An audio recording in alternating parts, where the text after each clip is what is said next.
சாதாரண நிலையில ஒரு சல்லி ரோட்டுல ஏகப்பட்ட மாடு போகு, பால் மாடு கண்ணுக்குட்டி. கார்ல அடிக்கடிக்க மாடு ஒதுங்கல, மாட்டுக்குள்ள ஒரு சின்ன பொடி பைய போறான்.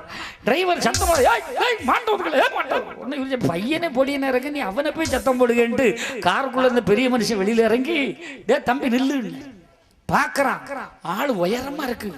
நான் பார்த்தான், என்ன சாமி ஏண்டா படிக்கிற வயசுல இப்படி மாடு மேய்க்கிறியே, பள்ளிக்கூடத்துக்கு போகப்படாதடா. பள்ளிக்கூடத்துக்கு போனா 6 சாமி கஞ்சி தருவா, மாடு மேய்ச்சா தானே மத்தியானம் வயிறு நிறைய கஞ்சி கிடைக்கும். ஏண்டா அப்ப மத்தியானம் கஞ்சிக்கு தான் மாடு மேய்க்கிறேனா, அதானே சாமி போறேன். கஞ்சி ஊத்துனா பள்ளிக்கூடத்துக்கு போக மாட்டேன்னா சொல்லுவேன்.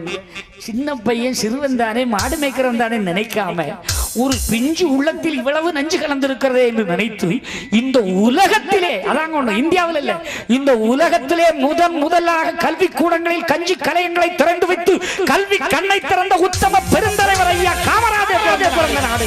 கல்வி கண் திறந்த தர்மராஜா, அவர் தமிழகத்தின் பெருந்தலைவன் காமராஜா. கல்வி கண் திறந்த தர்மராஜா, அவர் தமிழகத்தாய் ஈன்றெடுத்த காமராஜா. உலகத்திலே முத பள்ளிக்கூடத்துல கஞ்சி ஊத்துறது தமிழ்நாட்டில் தான். இன்னைக்கு அது மாறி சத்துணவு அந்த உணவு இந்த உணவு வந்து இப்ப பீகார்ல தின்னமெல்லாம் செத்து போயிடும். ஆமா, இப்ப சத்துணவு செத்துணா போச்சு. 36 பிள்ளை செத்து போச்சா. அப்ப உணவு எங்க போயிட்டு இருக்கு பாருங்க. காலங்கள் மாறிவிட்டது மக்களே.